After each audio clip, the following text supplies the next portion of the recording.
The following is a presentation of the Eagles Sports Network.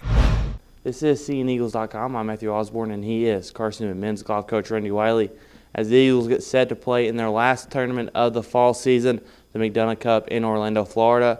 First off, Coach, we'll kind of talk about the season in general. Bring in junior college transfer Andrew Hall. He has a couple top 5 finishes. Nick Kennedy gets the tournament win. What kind of progression have you seen from your team so far this year? Well, with Andrew, we knew we had a terrific player coming in, so that was a good recruiting coup for us, and he's been what we expected, and he'll continue to play well and be a leader on our team. Nick Kennedy and Dalton Reese have done a nice job.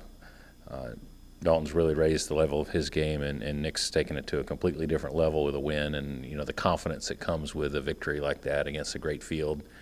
And then we just got to keep working on that 4 and 5 spot and get better and get those guys to play at a level that a national contending team needs those guys to play at, and we're working really hard at that. We've seen a lot of progress. You bring in quite a few freshmen to campus this season. Ben Kennard and Stephen Hill have been the two that have slid into the team spot. What kind of progression are you trying to get out of those two and the freshmen moving into the spring season towards the SAC tournament? Well, Stephen has shot a couple of really good rounds. Showed he can play at a really high level. Consistency needs to improve.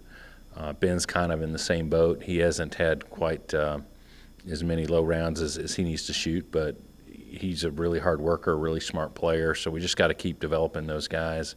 And then we've got some older guys that are experienced that, can really make a difference. I think Nathan Hodge and Corey Bray certainly could be in the mix as we head into the spring, along with Rafael Carrillo. And, there's a lot of opportunities there. I could see Jack Gillespie making a big jump in the spring, too. So we have a lot of guys competing for that 4th and 5th spot. It's very competitive. Hopefully a couple of them will step forward and become the consistent contributor that we need to be a national contender. Looking into this tournament, McDonough Cup, you're going down to Orlando.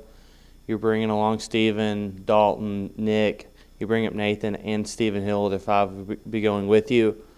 Tough tournament. You're one of 18 teams. What do you want to get out of this week? Where would you like to see your team place for the last tournament? Well, we're in the real deep end of the pool this week. It's the best teams in the country. A lot of them will be there. Obviously we would like to win the tournament. I think every time you go compete anywhere as a competitor, that's your goal. A top 5 finish would be really good, though. That'd be a solid finish in this field. So we just want to play well across the board, have 5 guys all contributing as a team, and I think we can have a top 5 finish. And, if you're in that top 5, then ultimately that puts you in a position where maybe you have a chance to win the whole thing. Well, good luck this week at the McDonough Cup, Coach, as they play Monday and Tuesday, the Carson-Newman men's team. Keep updated with them on seeingeagles.com. For Carson-Newman men's golf coach Randy Wylie, I'm Matthew Osborne, and this is seeingeagles.com.